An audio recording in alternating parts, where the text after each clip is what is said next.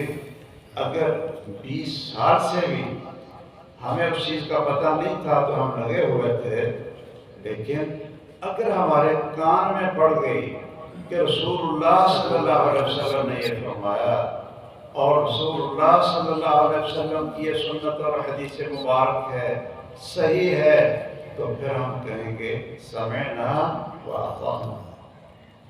اگر ہمارے ذہن میں یہ ہو کہ رسول اللہ کی بات سن بھی لیں تو ہم پھر بھی اماموں سے پوچھیں گے یا کسی اور سے پوچھیں گے کہ اس پر عمل کرنا ضروری ہے کہ کوئی اس میں گنجائش ہے، فلاں امام صاحب تو یہ کہتے ہیں، فلاں امام صاحب تو یہ کہتے ہیں، صحیح بخاری کی حدیث آج میں نے یہ سنی ہے۔ جب اس کے ذہن میں اس طرح کی چیزیں آئیں گی تو سمجھ لیں کہ اس کے دل کا جو گند تھا وہ بھی صاف ہوگا۔ اس کا رسول اللہ صلی اللہ علیہ وسلم کے بارے میں یہ صاف نہیں ہے کہ آپ جو فرما دیں وہ ہم نے سمینا کہنا ہے، سن لے، وہ اطاعنا کہنا جی کہ ہم نے مان بھی لیا ہے۔ تو اللہ کے بارے میں، رسول اللہ صلی اللہ علیہ وسلم کے بارے میں یہ ہماری یہ سوچ اور عقیدہ ہونا چاہیے۔ اچھا جی، 5 نمازیں فرض ہیں، رمضان ہو غیر رمضان ہو، اور جماعت کے ساتھ فرض ہیں اور مسجد میں آ کر فرض ہیں۔ 5 نمازیں فرض ہیں جماعت کے ساتھ اور مسجد کے اندر آ کر یہ فرض ہم ادا کر رہے ہیں، اور ہمیں احساس ہے کہ بس ہماری جو نظر ہے جس طرح افطاری کے وقت وہ ہوتی ہے، یہ نظر کدھر ہوتی ہے بھائی؟ کہ جب افطاری کا وقت ہوتا ہے ہاں، اور پورے گھر میں ہلا اور یہ چیز لے آؤ، یہ چیز لے آؤ۔ میں نے کئی درسوں میں اور ایک دو خطبوں میں بھی لوگوں سے کہا کہ یہ وہ وقت ہوتا ہے کہ جب چھوٹے بڑے، خواتین، مرد، سارے گھر والے وہ کہیں الگ الگ بیٹھ کر اللہ ذوالجلال سے وہ دعائیں کریں، مانگیں۔ تو یہ ایسے ہوتا وہ وقت کیا ہے؟ اللہ سے مانگنا، اور وہ ہے دعا کی قبولیت کا، یعنی اور امید بڑھ جاتی ہے۔ فجر کی اذان سے لے کر اور مغرب کی اذان تک جب تک یہ آدمی روزے دار ہے تو رسول اللہ صلی اللہ علیہ وسلم نے فرمایا ہے کہ یہ اللہ سے جو مانگے اللہ اس کی دعا کو رد نہیں کریں گے، اللہ قبول کریں گے۔ لیکن افطاری کے وقت یہ قبولیت کی امید اور زیادہ بڑھ جاتی ہے۔ تو ماشاءاللہ ہمارے گھروں میں ہم نے اپنی خواتین کی کیا ذمہ داری لگائی؟ کیا کسی کو صبر آتا ہے کہ چلو یہ بس کھجوریں لے آؤ اور پانی ہم پی لیں گے، وقت پہ جا کر نماز پڑھیں گے اور بعد میں آ کر جو سادہ کھانا ہے وہ کھائیں گے تاکہ یہ پیٹ بھی ہلکا رہے، اس کو بھی ہم ڈھول کی طرح بھریں نہ، تو پھر ہمارے لیے تراویح بھی آسان ہو جائے گی کھڑا ہونا، اور ارادھنا کا قیام بھی اور قرآن کو پڑھنا بھی، یہ ساری چیزیں آسان ہو جائیں گی۔ تو خیر، یہ اگر آپ یا ہم آپ بھی کر سکیں کہ کم از کم آدھا گھنٹہ پہلے ہر چیز سے فارغ ہو، اور اگر کوئی نئی بھی چیز آئی، پکوڑے، سموسے، کیا کیا، یہ ہمارے نوجوان پتہ نہیں نوجوان یہ باتیں بھی ایسے ہوں کیوں نہیں؟ یہ سب کو بیماری آ گئی، پتہ نہیں کہاں سے، اور جس سے پوچھو وہ کہتے ہیں کہ یہ نہ صحت کے لیے نقصان دہ، گلے کے لیے نقصان دہ، پیٹ کے لیے نقصان دہ، چھوڑتا کو۔ اب کسی سے پوچھیں تو چھوڑتا کون؟ خیر، تو میں یہ عرض کر رہا تھا، اچھا افطاری ہوتی یہ مغرب کی جماعت کی، اور ہمیں شیطان نے ہمارے ذہنوں میں، حالانکہ ان دنوں میں جو بڑے بڑے شیطان ہیں وہ اللہ تعالیٰ ان کو یعنی باندھ بھی دیتے ہیں کہ میرے بندوں کو ذرا آزادی مل جائے، تو ہم کہتے ہیں چلو وہ اگر جماعت ہو رہی ہے نا ہم بعد میں سے پڑھ لیں، چلو یہ گھر ہی پڑھ لیں۔ اچھا، نمازوں کا جو حال ہے وہ اگر تو اس میں آئی تبدیلی واقعہ تھا، یہ بھی ایک بڑی عجیب بات ہے۔ کل ایک ساتھی سے ایک درس تھا میرا، تو وہاں کھڑا ہوا، کہتا ہے کہ کوئی ایسا وظیفہ بتائیں کہ جب موت کا وقت ہونا تو ہم سجدے میں پڑے، موت کا وقت ہو تو سجدے میں پڑے۔ تو میں نے کہا کہ اس کا ایک یہ بھی طریقہ ہے کہ نہ کبھی تہجد پڑھی ہو یا پڑھی بھی ہو خدا نخواستہ تو اس میں لذت نہ ہو، یعنی اس میں یہ نہ مٹھاس نہیں، اس کے اندر راحت نہیں، اس کے اندر کیا ہے، تراویح میں کھڑے ہیں اور ہر 2 رکعت کے بعد یہ ادھر دیکھنا ہے، یہ دل یا اوپر تو یہ ہم نہیں دیکھتے، ہمیں گھڑی دیکھنی ہوتی ہے، ہر 2 رکعت کے بعد کب جان چھوٹے گی، جیسے کہ آدمی بڑا قیمتی، اس کا وقت بھی بڑا قیمتی، اور یہ پتہ نہیں اس کو ایمرجنسی کوئی ایسی ہے کہ جلدی جلدی یہ باہر نکلے گا، اگرچہ یہ باہر جا کر نوجوانوں کے ساتھ دبے لگائے گا، جیب سے وہ لگائے گا، اپنا موبائل نکالے گا اور گھنٹہ گھنٹہ کھڑے رہیں گے، باتیں کرتے رہیں گے، لیکن مسجد میں دل نہیں لگتا۔ اس کا یہ معنی ہے کہ دل کو ہم نے صاف ہی نہیں۔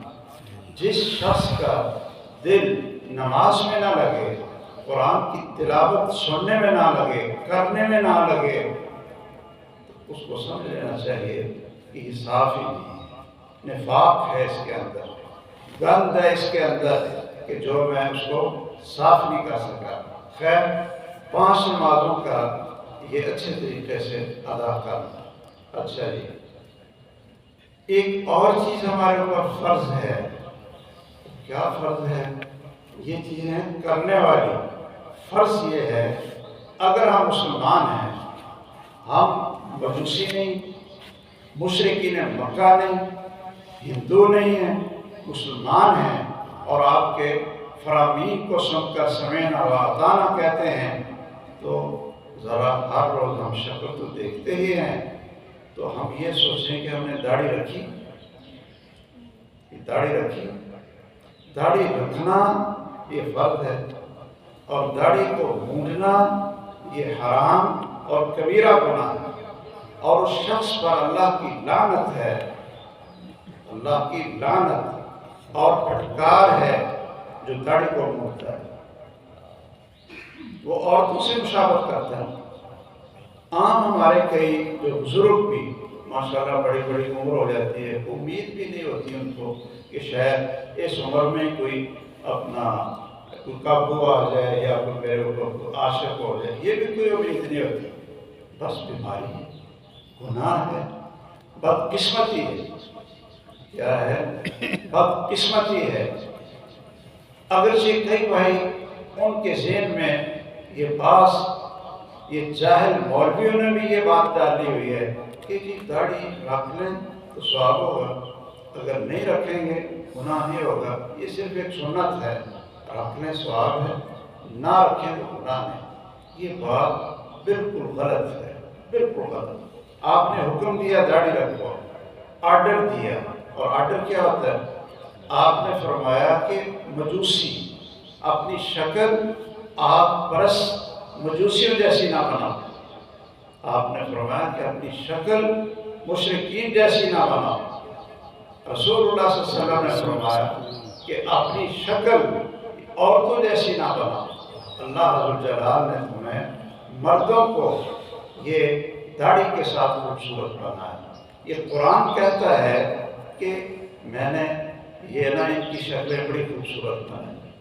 عورتوں کی شکلیں، مردوں کی شکلیں، وہ بھی خوبصورت ہیں، اور مردوں کی شکلیں بنائی ہیں خوبصورت ہیں۔ قسمیں اٹھا اٹھا کر یہ قرآن کہتا ہے، اللہ بھی کہتے ہیں کہ میں نے ان کو بڑا خوبصورت بنایا۔ ہم کہتے ہیں قرآن بھی جھوٹا ہے اور اللہ تعالیٰ بھی غلط بیانی کر رہے ہیں۔ یہ میری شکل خوبصورت نہیں ہے، یہ اس وقت خوبصورت ہوگی کہ اگر اس پہ یہ بال نہ ہر روز ہو، یہی ہمارا معمول ہوتا ہے۔ تو سن لیجئے کہ داڑھی کو رکھنا یہ فرض ہے، اس کو چھوڑ دے جیسے اللہ عز جلال نے اس کو پیدا کیا، اور داڑھی کو مونڈنا اور اس کو بدلنا یہ کئی احادیث میں، ایک تو مغیرات فَلَيُغَيِّرُنَّ خَلْقَ اللَّهِ، ان پر اللہ کی لعنت ہے جو اللہ کی پیدا کی ہوئی چیز کو بدل دیتے ہیں، اور ان پر بھی اللہ کی پھٹکار ہے کہ جو اللہ نے اس کو مرد بنایا اور وہ اپنی شکل عورتوں جیسی بنانا چاہتا ہے۔ اچھا چلیے کوئی اور ہم ڈھونڈ لیتے ہیں کہ ہمارے جو ہے نا وہ زندگی میں کوئی ایسا کام تو نہیں کہ جو ہم کر رہے ہیں یہ کتنے ایسے لوگ ہیں جو رمضان بھی ہے تو یہ سودی کام نہیں چھوڑتے، یہ سودی کاروبار نہیں چھوڑتے، یہ لوگ جھوٹ نہیں چھوڑتے، اور یہ لوگ یہ 2 نمبری نہیں چھوڑتے، 2 نمبر 10 نمبر یہ کام نہیں چھوڑتے، اور ان کا رزق وہ حلال نہیں ہوتا۔ تو آپ مجھے بتائیں کہ جو شخص اپنی ماں کے ساتھ بدکاری جیسا گناہ کر رہا، یا آپ نے کبھی دیکھا کسی یعنی کوئی اپنا اتنا پکا متقی پرہیزگار نہ بھی ہو جی کہ بد عمل بھی ہو، اور وہ اپنی ماں کے ساتھ لگا ہوا، اور جو آدمی اپنا سود کا کام کرتا ہے، سودی کاروبار کرتا ہے، وہ کیا ہے؟ اس پر اللہ کی لعنت ہے، لکھنے والے پر، دینے والے پر، کھانے والے پر، کھلانے والے پر، اور اس پر اپنے یہ سائن کرنے والے پر، شاہدی اور شاہدہ ہو، اور ایسے ہے کہ جیسے اپنی ماں کے ساتھ مکالمہ کر رہا۔ کیا ہم نے کبھی سوچا ہے کہ جی زندگی تو یہ کافی گزری ہے، اب بھی ہم شرم کریں؟ یہ تقویٰ ہے۔ آپ کی یہ سوچیں کہ میں جو یہ میرے پاس یہ زمین ہے، مال ہے، پلاٹ ہیں، دولت ہے میرے پاس، یہ کہاں سے لی؟ یہ کسی کا حق تو نہیں مارا؟ بہنوں کا، چھوٹے بھائیوں کا، اور خاندان میں کسی کا ہم نے کہیں ایسا تو نہیں کر لیا؟ وہ کئی کہتے ہیں جی وہ جو ہمارا پلاٹ ہے جو ہم نے لیا ہے وہ ویسے تو یہ 10 مرلے ہے، لیکن اس کے کاغذات جو ہے نا وہ 8 مرلے ہیں۔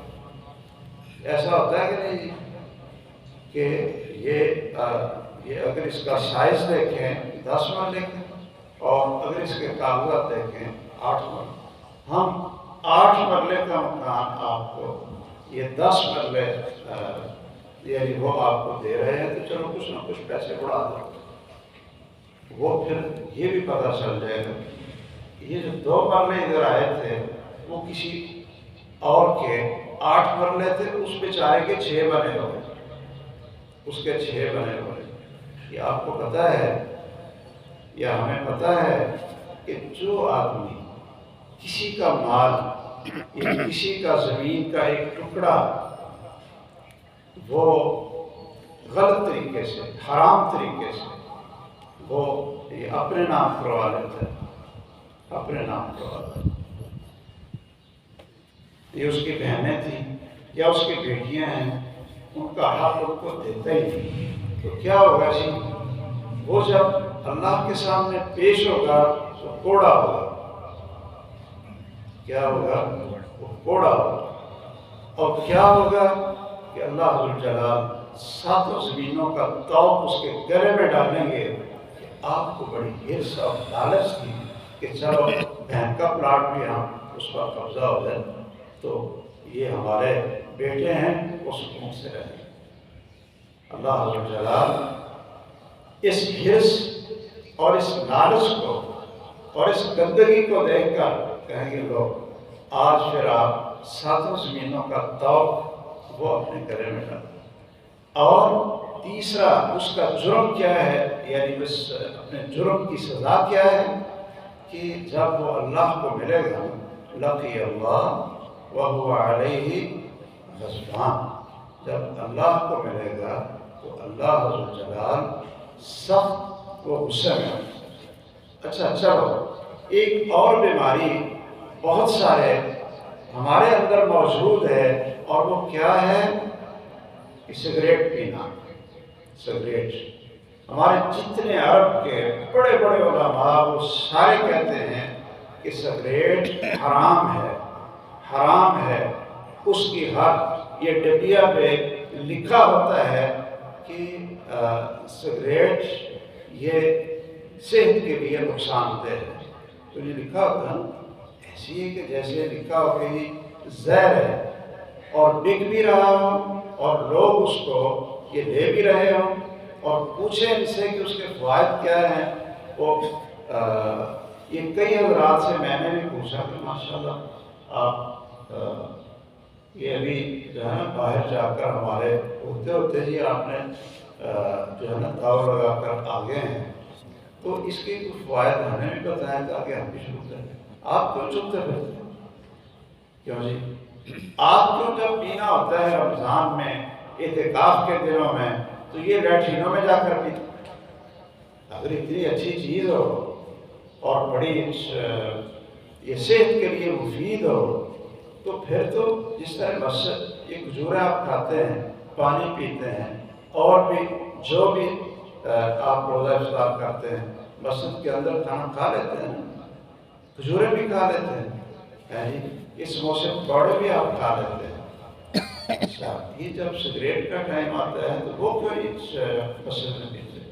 اس کا معنی ہے ہمارا دل اس کو ملامت کر بھی رہا ہوتا ہے کہ اللہ کے بندے تو ایک تو لوگوں سے اپنے جو علماء سے چھپتا پھرتا ہے اور پھر یہ تو مسجد میں نہیں پیتا، لیٹرینوں میں جا کر پیتا ہے، تو یہ شرم نہیں آتی، اس کو چھوڑ ہی دیں۔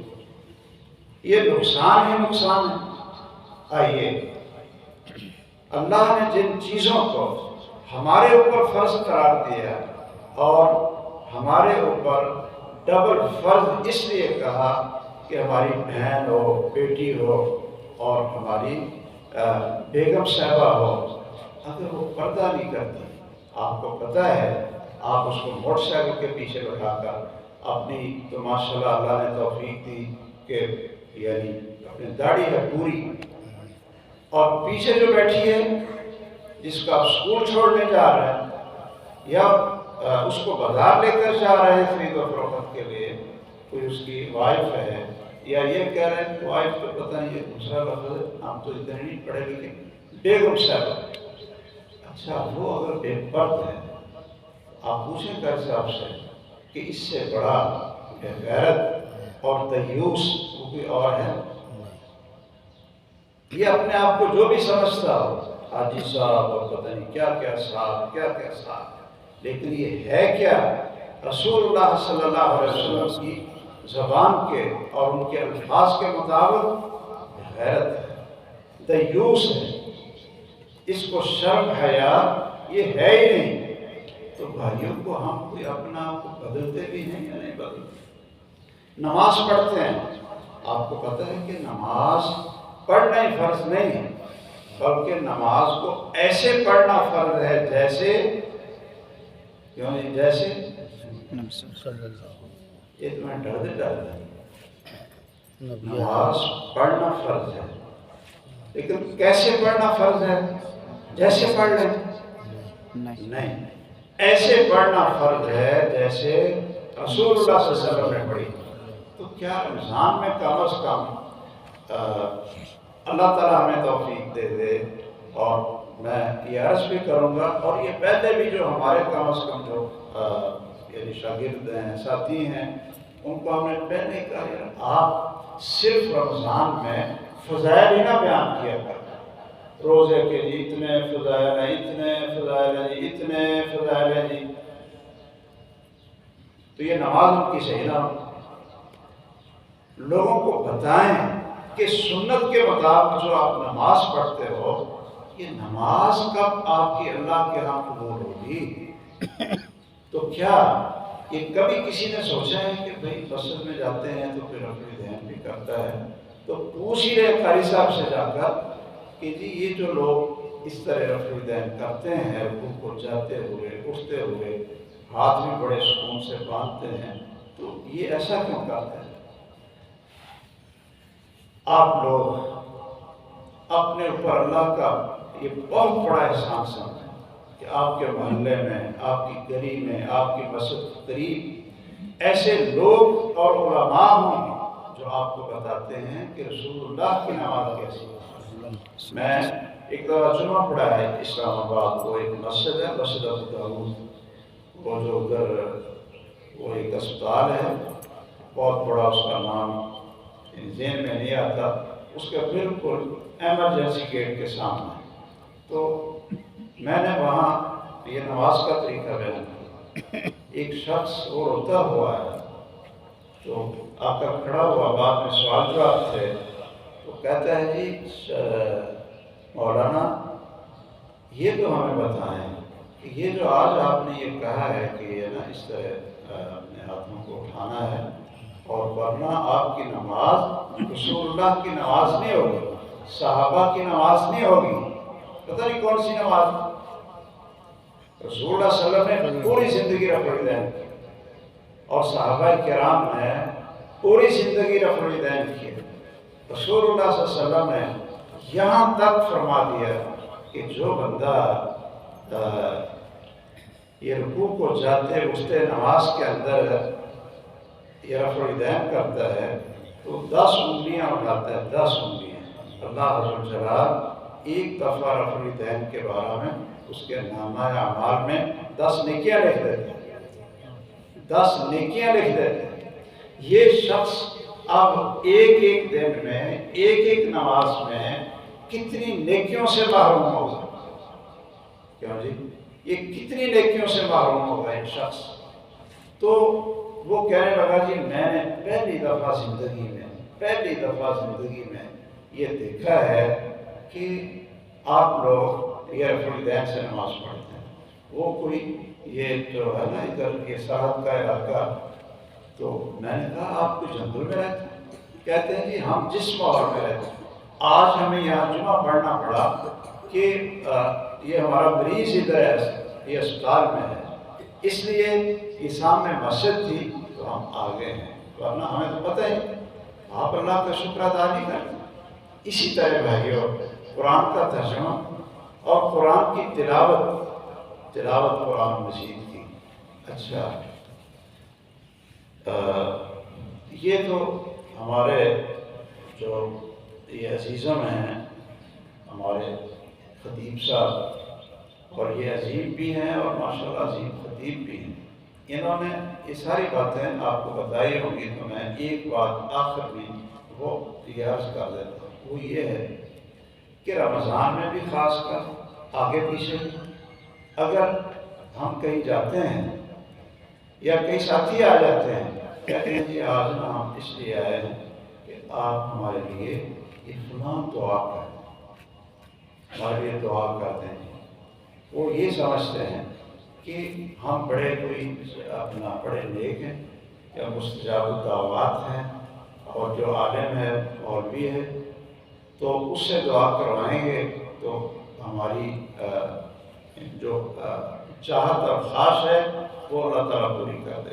چلو اچھی بات ہے، علماء کی عزت، علماء کا احترام اور ان کی عظمت وہ ہمارے دل میں ہو، ورنہ ہمارے اس معاشرے میں تو اگر سب سے زیادہ مکروہ، بے قدر، بے وزن وہ ہے وہ شیخ الحدیث، وہ یہ کل کہیں اخباروں میں آیا کہ کہیں بابا جی جو ہے ناراض نہ ہو جائے، اخباروں میں آیا کہ وہ جو نیا بننے والا وزیر اعظم ہے، انہوں نے کہا جی ہر مزدور کی کتنی تنخواہ ہوگی؟ 25,000 ہاں جی کم از کم یہ 25. اب آگے کوئی دیتا ہے نہیں دیتا یہ ایک الگ بات ہے. اچھا تو میں نے اسی وقت سوچا کہ ہمارے اس فیصل آباد میں جو 60 سال تقریباً یا 55 سے 60 سال تک صحیح بخاری پڑھاتے رہے اور بڑے ہمارے راسخ علماء میں سے تھے، بیمار ہوئے تو اپنا میں تھا اور حضرت صاحب تھے ہمارے اپنے سود عالم صاحب مولانا شاہد الحق صاحب، ہم چلے گئے ان کی تیمارداری کے لیے. تو میں نے ان سے ویسے پوچھا کہ آپ کی تنخواہ کتنی ہے؟ وہ ادھر لاہور شہر اس وقت بھی پڑھاتے، میں نے کہا آپ کی تنخواہ کتنی؟ تو وہ تھوڑے سے یعنی مزاح بھی، تو مجھے کہتے ہیں آپ نے حصہ لینا، آپ نے اسے حصہ لینا. میں نے کہا حصہ نہیں لینا، ویسے یہ میں نے پوچھ لیا ہے. کہتے ہیں اس وقت میری تنخواہ وہ ہے 17,500 اور وہ شخص کون ہے؟ رسول اللہ صلی اللہ علیہ وسلم کی علم کا وارث ہے. وہ کون ہے جس کے بارے میں آپ اپنے علماء سے سنتے رہتے ہیں، خیرکم من تعلم القرآن وعلمہ. تم میں سب سے بہتر وہ شخص ہے کہ جو قرآن سیکھا اور پھر اس نے اپنی زندگی آگے یہ سکھانے میں لگا دی. تو بھئی کیا بہتر ہے؟ وہ خواب بہتر ہے کہ ہم لوگ کہیں وہ قاری، وہ فلاں مولوی. مجھے ہمارے شاگرد نے بتایا کہ ان کو میں نے بھیجا ایک مسجد، ہم نے یہ ابھی پچھلے دنوں میں اس کا افتتاح کیا، پتہ نہیں انہوں نے کس کو صدر بنایا ہوا تھا ماشاءاللہ. اور ہمارے لوگ بھی دیکھتے ہیں کہ اس کے پاس پیسے ہیں تو اس کو صدر بنا. او بھائی یہ دیکھو پیسے تو ہیں، یہ انسان بھی ہے کہ نہیں؟ اس کو بولنا بھی آتا ہے کہ نہیں؟ اس کے اندر اخلاق بھی ہے کہ نہیں؟ یہ پیسے جو ہیں یہ قدروں کے پاس تھوڑے ہوتے ہیں، اتنے وہ پیسے کماتے ہیں، اتنے وہ پیسے کماتے ہیں، ہم سے زیادہ ان کے پاس پیسے ہوتے ہیں. یہ پیسے معیار ہیں، اخلاق ہے معیار، یہ نہیں دیکھتے. وہ مجھے کہتا ہے، ہمارا شاگرد کہتا ہے یہ آپ سوال مجھے بہت پریشانی ہوئی. تو میں آپ سے پوچھتا ہوں کہ میں وہ جو ہے مسجد ان کو جواب دیتا ہوں. میں نے کہا کیا ہوا؟ کہتے ہیں کہ میں اپنا پرانتے میں تھا تو یہ جو پین آپ لوگوں نے لگائی ہوئی ہے یہ مسئلوں میں، یہ پین ہو تو بس وہ ہلچل جو ہے نا پیدا ہو جاتی ہے کہ جی پین ہو گیا، پین ہو کتنے کاری، وہ کتنے کاری. وہ کہتے ہیں کہ میں نا پیچھے سے جاتے جاتے مجھے 8 سیکنڈ کو 10 ہونے کے بعد اس نے شاید دیکھا نہیں تھا تو میں ادھر ہی جا رہا تھا. تو مجھے کہتے ہیں وہ کاری تو کتنے سے؟ میں آ رہا سے تو اس نے کہا کہ تم اتنے انڈے دیتے انڈے دے بیٹھا سے. میں نے ان سے کہا کہ ٹھیک ہے آپ اتنے پریشان نہ ہوں، پتہ نہیں لوگ رسول اللہ صلی اللہ علیہ وسلم کے بارے میں کیا بات کرتے تھے اور آپ ان کا جواب نہیں دیتے تھے. تو میں انشاءاللہ آتا ہوں، وہاں نماز پڑھیں گے. آپ مجھے بتائیں کہ وہ صدر صاحب مسجد میں عہدے کا، تو میں وہاں نماز پڑھتا ہوں تو پھر انشاءاللہ آپ کو تسلی ہوگی، ان کو سمجھانے کی کوشش کریں گے. میں نے اس دفعہ کافی جگہ پر درس بخاری جہاں دیے، درس بخاری، تو میں ان لوگوں سے یہی پوچھتا رہا یہ درس بخاری تو ہم تو باہر سے آتے ہیں نا جی، آپ ہمیں بلا لیتے ہیں. یہ جس بندے نے اس کو 40 سال ہو گئے آپ کے پاس، آپ کے بچوں کو یہ بخاری پڑھاتے ہو، یعنی قرآن پڑھاتے ہو، تو ان کی عزت کیا ہے؟ مسجد کے خادم کی عزت کیا ہے. خیر میں یہ عرض کر رہا تھا کہ اپنے اخلاق درست کریں، بڑوں کا احترام کریں، ان سے دین سیکھیں. واقعتاً یہ سچ فرمایا ہے رسول اللہ صلی اللہ علیہ وسلم نے، خیرکم من تعلم القرآن وعلمہ.